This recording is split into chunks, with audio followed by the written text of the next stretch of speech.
How to use Duolingo application to learn Spanish, or if you're English person and if the Spanish is not your mother tongue, then how you can simply learn that language and many more languages present on Duolingo application. For this, what you will need is simply download the Duolingo here on your device. If you already have it like me, click on Duolingo application to open it on Android or iPhone device of yours.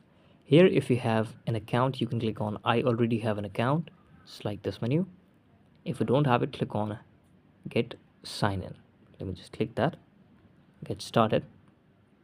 Click on continue. Here it will ask you like just 8 quick questions before you start creating your account on Duolingo. So you simply have to answer the language you speak. I speak English. What would you like to learn? So you have to simply search Spanish here. Now the course will be built, and then you can answer all the questions here and simply create an account on the Duolingo application.